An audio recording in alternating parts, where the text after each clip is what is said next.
good morning, good morning, good morning. I just asked God, I said, God, am I going to hell? And I just thought, popped in my head, Ephesians chapter 2, verse 1. Go ahead and look that up. So I had a little bit of concern, and I continued to read on after that, right? And turns out the spirit of disobedience is controlling the rebellion. So when I rebel or break the law, which is any kind of not doing it His way, man, I'm really setting myself up for a fall.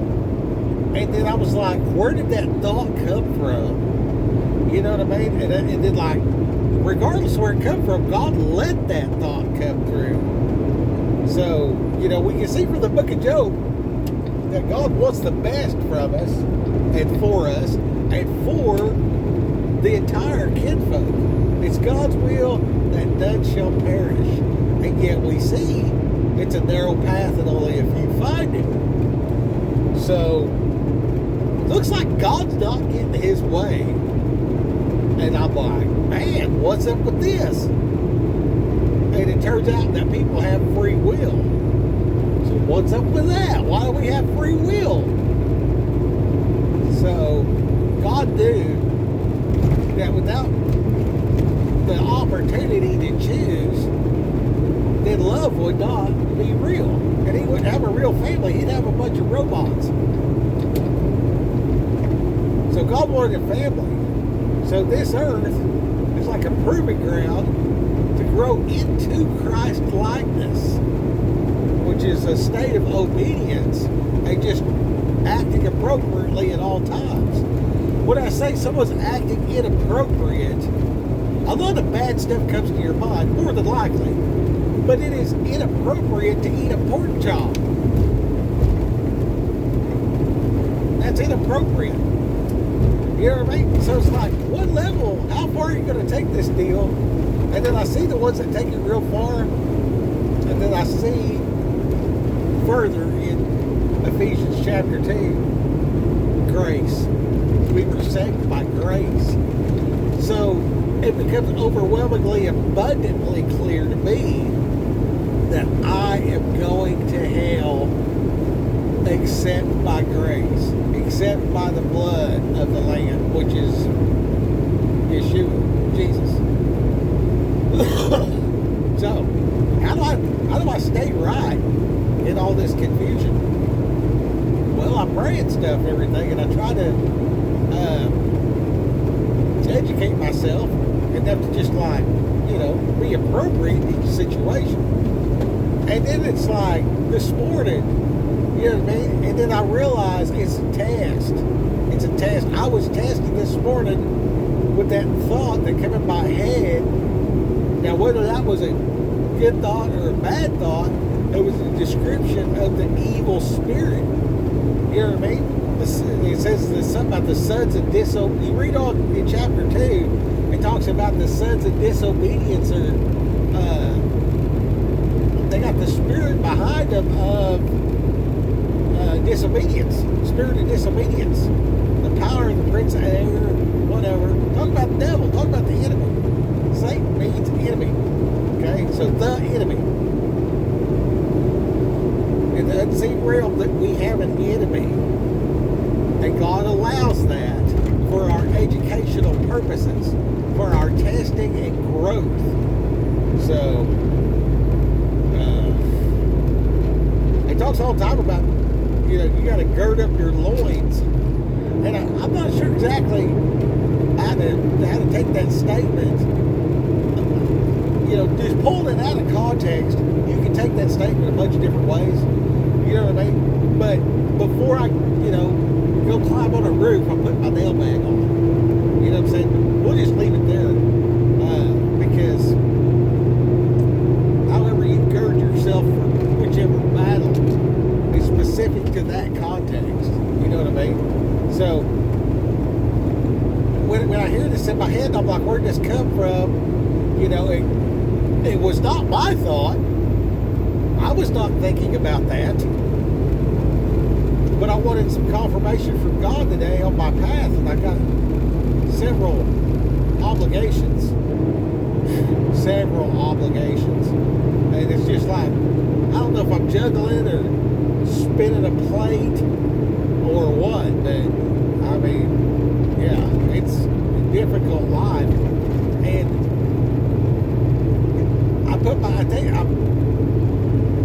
I'm taken out of position of doing one thing to be able to do another, and then relying on somebody else to do stuff. In my experience in this planet, never works out. It's I can't say never, but man, does it have problems. It has so many problems. And so you start depending on other people, it's just like, dude, it takes a man so long to hone a team. And so it's like, I just like find like people I know are good people, and I'm just like, hey, I'm trying to put this thing together. Here's this, that, and the other. I need you to take care of this one part of this thing. You know what I mean? And describe it and all this kind of stuff. Yeah, man, we got your back. And then they don't. Whatever it is. I mean, and isn't that what we do to God? That's important to me bringing that up. As you're implementing your systems of solution to the issues of life, you're going to delegate, and you're building these teams to do these things, and then you're solving some type of problem and breaking it down, and then depending. And then they have choice. And in that moment right there, buddy, I'm telling you want to feel the heart of God? He's dealing with all of us. He's dealing with all of us, you know. So I just decided today, you know, to click on this thing or whatever and start talking. And I get clarity through making these videos. I give clarity to the kinfolk through making these videos, and it's all the glory belongs to Him. It all belongs to Him, and the motivation for why you're doing what you're doing is enormous. It is so enormous for the motivationals to be, you know, the gifts of the Spirit, you know, kind, patience, love, peace, joy, long suffering. And the long suffering can be real long. And when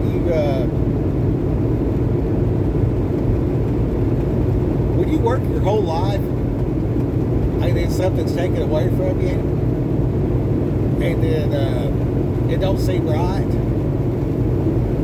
you know, whether that's the passing of a loved one, a divorce, you know, your house gets foreclosed on, your house blows away in a tornado, fire, whatever. You know, you got to lean into God and give gratitude. I know it's counterintuitive. It's one of the most counterintuitive things I have ever experienced in my life. But, you know, I am grateful that God took my son when he died. I don't think I've ever said that out loud before. Huh. Anyway, yeah. There's a place of pause. Like you tell a dog, heel. You gotta heel. You gotta stop for your healing. To regrow that emotional situation. And that's gonna take some time. It's been over 20 years. Man, I'm getting old. It's been over 20 years ago. You know what I mean? I'm telling you guys, there is no way I would go out here and do these things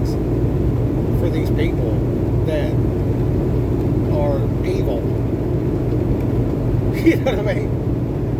It's just,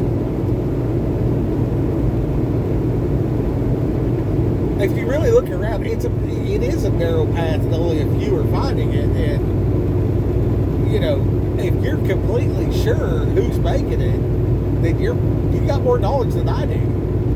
Because, yeah, I mean, yeah, I know Jesus made it. I know Yeshua made it. And he came back or whatever like that. You know what I'm saying? But even the bride lined up on the hill when the bridegroom came, only about half of them made the cut.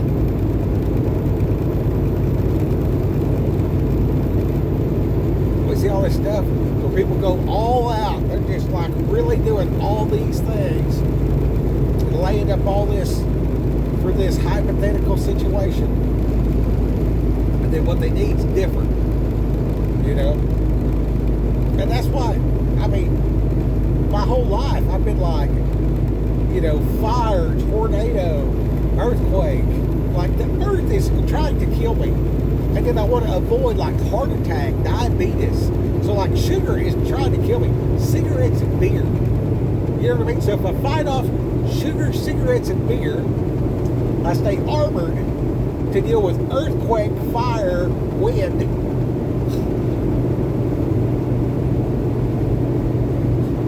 I'm able to be mobile, have multiple locations pre-staged for those circumstances. A little bit of scratch stored up. You know what I mean? I got the tools necessary to just freaking, you know, mama hit this thing. Dude, that'll keep you busy right there. That'll keep you busy right there. You know what I mean? But getting off into this nuance, like, what am I going to do in nuclear war? I mean, I'm going to do the same thing that I did if my house burned down. I'm going to go to my alternate location. You know what I mean? Like, I mean, what am I going to do? You know what I'm saying? Like, you know, do I have some non-perishables to deal with, you know, this house burnt down? You know what I mean? But, and how long is all this stuff going to last? You know what I mean? Can I take crude oil and manufacture diesel fuel? Do I have that capability currently? Because anything other than that, you're probably just like, you know, I'm pretty sure the strategic oil reserve is strategic oil. And then you can have like conversion. And then the process of making diesel, actually, one of the byproducts is gasoline. So, I mean, seriously, like, if you're really going to plan for after SHTF, then can you make your own diesel? You know? And do you have a mechanical diesel that does not require electricity? Other than that, you're putting band-aids on a broke leg. I mean, like, get a horse. I mean, you're way better off just have a horse. Yeah. Knights of the Horse trailer implies there's a horse in the trailer. I need to do a whole series on that, the Knights of the Horse trailer. Kind of like a King Arthur type of deal. King Arthur 2025, like everybody's bug out vehicles, like a freaking, you know, F-550 type of deal. And the trailer has a place to sleep and a freaking horse. So when the truck peters out, you can get on the horse and ride on. You know, I mean, that's like the ultimate bug out. You know, you need like a 98 Dodge with a 5.9 Cummins 6-speed. You might as well tear the dash out of it and rebuild it like you're building a stock car. Put some gauges in a piece of aluminum and just bend it over one time, cut it to match the firewall, which gives you all the room for all your switches and stuff like that. You know, how concealed your rifle when it's behind the speedometer? Anyway, I just told on myself a little bit. Anyways, rule number 1, don't tell on yourself.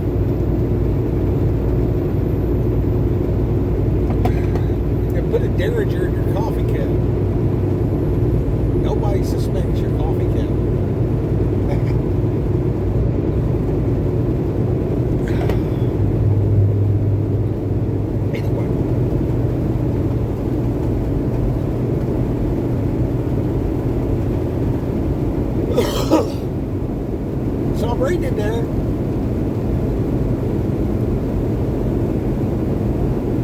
just real good. And I'm pondering these things of God. And then I'm thinking about my wife. So I sent my wife a text. I said, hey, I'm just going to send you a heart every time I think about you. You don't have to respond or nothing. This is not a burdensome thing where you need to give me something. I just want to give to you. You know what I mean? I'll text all that out and everything sent to her. Got done my pre-trip and everything. Get up on the road driving. Now I'm driving. It's been about 20 minutes ago. We've been talking for about 16. So, I'm going to wrap it up. Get off here and I just want you to realize that I was thinking about my wife and what I could give her directly after Ephesians chapter 2 verse 1. You know what I mean? And even that, like, how did I connect the dots? So like, God will speak to you so specifically. Like when I told my wife I'd just send her a heart, because I think about it 4 or 5 times every hour probably, about like checking the mirrors. You know what I mean? And I'm just, it's annoying to text somebody 37 times a day expecting a response or whatever. It becomes burdensome. So I knew that she might take it that way. And I don't want to be a burden, I want to be a blessing. She's my wife, I love her. So I'm just going to send you this heart emoji thing, picture. Freaking text message deal. I was trying to think of hieroglyph, whatever you call it. So, I think the hardest part of these videos is I make myself laugh. Anyway, so I wanted to send that to her, but I didn't want to be a burden to her, so I had to consider how she might take it or whatever. And I'm like, so God, directly after this, I'm like, God let me see that. Because, like, literally, I asked God, this for real? This is how transparent a man can possibly get. I'm like, God, am I going to hell? Ephesians 2:1. What does Ephesians 2:1 say? Not blue. Oh, wow. So I click on the thing, you know what I mean? Look at it. And I'm like, man, well, maybe I can help somebody else not go. So I read the whole chapter, and I read the whole thing. It's just like, everybody's going to hell. We all fall short. And it's by grace that we've been saved. So I'm just going to recommend Ephesians chapter 2 today, because, you know, all that. And then even, you know, I got to go and do my job, you know what I mean? So then I considered my wife. And even that is like, hey, God considered me. God sent me a letter. Letters of the Bible. And how big a mistake would it be